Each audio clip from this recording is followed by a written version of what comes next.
Se você quer começar a estudar desenho, mas não sabe por onde começar, esse vídeo é pra você. Como assim estudar? Não é só observar e tentar copiar? Isso é só a ponta do iceberg, você ainda vai ter que estudar os 7 fundamentos do desenho. Que no caso são linhas, formas, perspectiva, luz e sombra, cores, composição e anatomia. Eu tô achando tudo isso muito bobo. Fala sério, estudar formas. É coisa que a gente aprende na escola, tipo quadrados, triângulos, círculos. Mas todas essas formas que você acabou de mencionar são formas 2D. E se você desenhar com elas, os seus personagens vão ficar parecendo bonequinhos egípcios. Nada contra a arte egípcia, mas se você quer sair desses personagens planos para personagens que tenham tridimensionalidade e cara de ilustração profissional, vem aprender comigo! Hoje estudaremos o fundamento das formas, que se divide em 6 assuntos. Formas 2D, formas 3D, rotação de formas, desdobramento de formas, fusão de formas e modelagem de formas.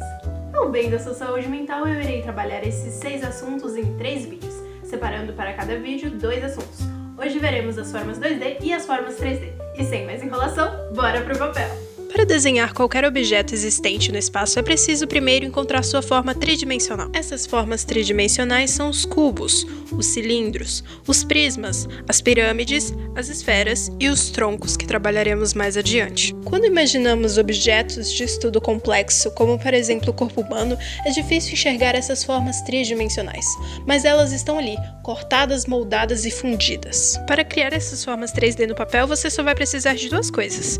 A primeira é saber desenhar triângulos, círculos e quadrados, formas 2D, como disse anteriormente, e conhecer as 4 palavrinhas mágicas: duplicação, distorção, diagonal e projeção. Todas as formas tridimensionais que você pode criar no papel cumprem ao menos 3 requisitos dessa lista de 4 palavrinhas. Por isso, quando desenhamos um cubo, a primeira coisa a se fazer é desenhar um quadrado. Depois, puxar linhas diagonais de cada ponta desse quadrado. Isso é uma forma de projeção, para sabermos onde precisamos posicionar o segundo quadrado, que é uma forma de duplicação. E se você reparar bem, existe sim uma distorção nessa imagem. Afinal, o cubo é composto de 6 lados quadrados. Mas da perspectiva desse desenho, tanto a base quanto o topo são paralelogramas, ou dizendo a grosso modo, quadrados que foram achatados. O cubo tem duplicação, diagonal e projeção. Vamos aos cilindros, que é esse paralelo entre 2 elipses, ou se você preferir, entre 2 círculos achatados. Só por aí já fica bem claro que o cilindro cumpre o requisito da duplicação e da distorção também, afinal se eu rotacionasse esse sólido em outras perspectivas,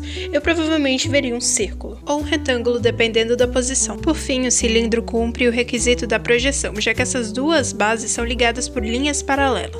Vamos ao prisma, que gera algumas confusões por suas características de mutante. Prisma pode ter como base qualquer figura 2D, com exceção do círculo, porque isso já entra na classificação de cilindro. Então podemos ter prismas com bases triangular, retangular, quadrada, hexagonal. Os prismas de base quadrada e retangular são muito usados no mundo da ilustração e normalmente são chamados de caixas. E é dessa forma que os prismas têm todos os 4 requisitos. Agora falaremos sobre as pirâmides, que assim como os prismas também podem ter qualquer base 2D, com exceção do círculo, porque aí seria um cone, mas que diferente dos prismas só tem uma base 2D. Se a base da sua pirâmide for quadrada, você pode começar desenhando um paralelograma, dividindo esse paralelograma em 4 menores e puxando um apótema do centro. Assim fica muito mais fácil criar os triângulos, que são os lados dessa pirâmide, sendo que a pirâmide cumpre os requisitos da distorção, da diagonal e da projeção. E para finalizar as formas 3D da aula de hoje, vamos falar sobre esferas, que é a exceção das formas 3D, porque apenas o fundamento das formas não é o suficiente para criar uma esfera que tenha profundidade. É preciso usar também o fundamento da luz e sombra, mas isso veremos em vídeos futuros. Por enquanto, tratamos da esfera apenas como uma representação, com essas elipses no centro. Chegou a hora de aplicarmos nossos conhecimentos em desenhos de objetos reais, como uma forma também de retomarmos tudo que vimos até agora. A primeira coisa que temos que fazer quando queremos desenhar um objeto é detectar sua forma tridimensional. No caso dessa fatia de bolo, é um prisma de base triangular. Observe como durante todo o desenho eu procurei encontrar formas 2D ou 3D para traduzir aquilo que eu estava vendo. Quanto ao restante dos detalhes, fui me baseando na referência que eu tinha disponível. Essa parte do topo do bolo, do morango e do glacê tem um aspecto mais arredondado. Então, para criar uma noção de profundidade nesse espaço, eu tive que usar luz e sombra.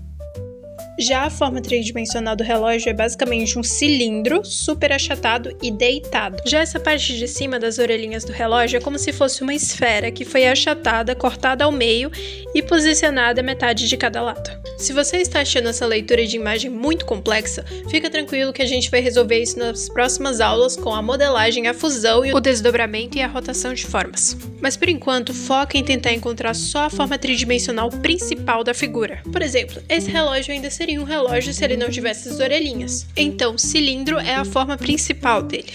Esse foi o primeiro vídeo da série Desenhando do Zero. Não se esqueça de deixar seu like, seu comentário e de se inscrever no canal para ter acesso aos próximos conteúdos.